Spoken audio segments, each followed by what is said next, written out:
Never heard it. I've been told it all my life. I've been told it since I was 18, this story. And you know, you hear 18, you think, that guy's a man, he's 18. Man, listen, I was under fucking everything my whole life. Under height, under weight, under achieving, under developed, under everything. My balls didn't drop till I was fucking 22. Do you know what I'm saying? I'm not even messing. They were always fucking pulling and doing stuff to my balls. They were always saying, is it okay if the two nurses can see your private area, Mr. Watts? And I'd be like, my Aunty Myra would nod at me and give me the eyes in a manner that was like, don't you dare say no. So I'd nod and I'd go, yeah, it's okay, it's okay. And I'd go in that other room one night with them two. There were two women nurses, there was, okay?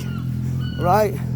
I've left the company of my loved one, who I give all my trust to, Aunty Myra. I'm going to say a second name. I know that if I didn't say the second name, that people would find out who I meant anyway. But I'm going to say it, innit? Because the ADHD community and the suffering deserve it. Myra Illingworth, okay? MYRAILLANGWORTH, Illingworth, okay? Do you know what, yeah? See what that name represents to me? Weak. They will stand on the vulnerable to get where they want, yeah? Also, if you come up against them, you will become superhuman. Superhuman because of the stuff you will endure. I say that they're weak, but that's because in physicality they're weak. In IQ they're very strong, very clever.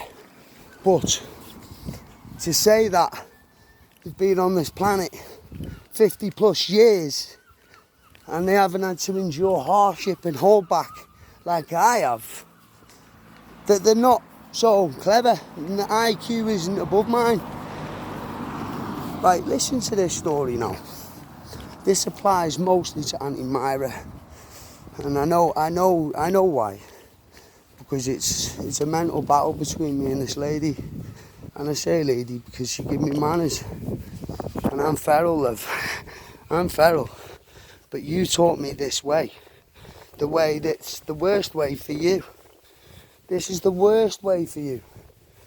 You used to work in Bodmin fucking breast test cancer test centre in Llandudno next door to Nan, who died of cancer. And you blame me because of the stress I give her.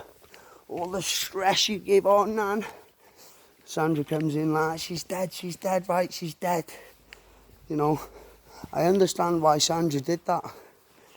She couldn't look at us in the eyes, and she's the only person who's understood what I've went through. Alright? But she never told me correctly, and neither did Rachel, but they tried to.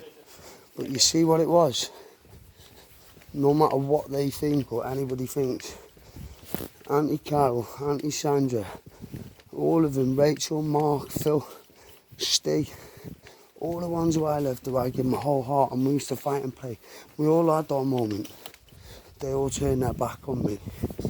You see, even though you've turned your back on me, I would never leave yous in a bad place, and never. The reason why you haven't heard of me is because you don't need me. The moment you fucking need me, the moment I'll be there and you won't even know. I'm a good person, yous are a bad person.